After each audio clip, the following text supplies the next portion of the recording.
Little girls wiser than old people. It was an early Easter. In the yards lay snow, and rills ran down the village. A large puddle had run down from a manure pile into a lane between two farms. And at this puddle, two girls, one older than the other, had met. Both of them had been dressed by their mothers in new clothes.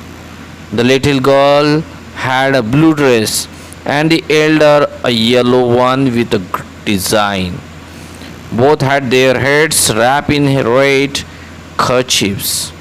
After prayers in the church, the two girls went to the puddle where they showed their new garments to each other and began to play. They wanted to splash in the water. The little girl started to go into the puddle with her shoes on, but the older girl said to her, "Don't go, Malasha. Your mother will scold you. I will take off my shoes and you do the same." The girls took off their shoes, raised their skirts, and walked through the puddle toward each other. Malasha stepping up to her ankles and said, "It is deep, Akoulya. I am afraid." "Never mind," she replied. It will not be any deeper. Come straight toward me." They came closer to each other. Akoulya said, "Malasha, look out and do not splash it up, but walk softly." She had barely said that when Malasha plumped her foot into the water and bespattered Akoulya's new dress, and not only her dress, but also her nose and eyes.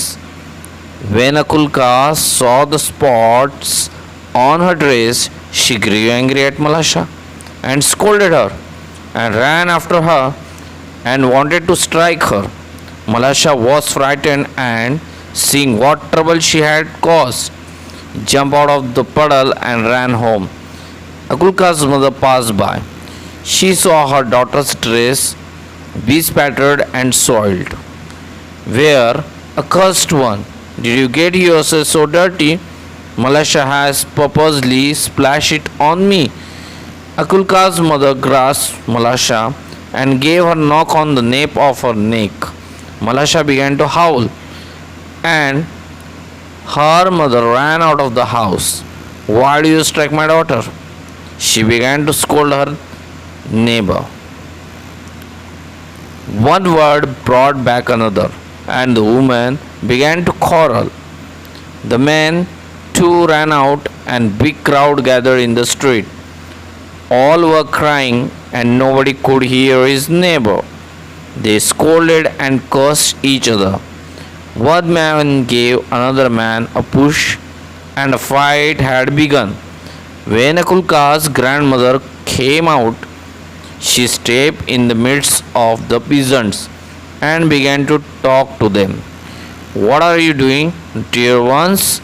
Consider the holiday. This is a time for rejoicing. And see what sin you are doing." They paid no attention to the old woman and almost knocked her off her feet. She would never have stopped them if it had not been for Akoulya and Malasha. While the women exchanged words, Akoulya wiped off her dress and went back to the puddle in the lane. She picked up a pebble and began to scratch the ground so as to let the water off into the street. While she was scratching, Malasha came up and began to help her. She picked up a chip and widened the reel. The peasant had begun to fight. Just as the water went down the reel toward the place where the old woman was trying to separate the men, the girls ran, one from one side of the reel, the other from the other side. "Look out, Malasha, look out," shouted Akoulya. Malasha wanted to say something herself, but could not speak for laughter. The girls were running and laughing at a chip which was bobbing up and down the rail. They ran straight into the crowd of the peasants. The old woman saw them and said to the peasants, "Shame on you before God, men! You have started fighting on account of these two girls, and they have long ago forgotten it. The dear children have been playing nicely together. They are wiser than you." The men looked at the girls and they felt ashamed.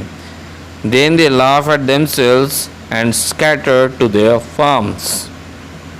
Thank you so much for joining me.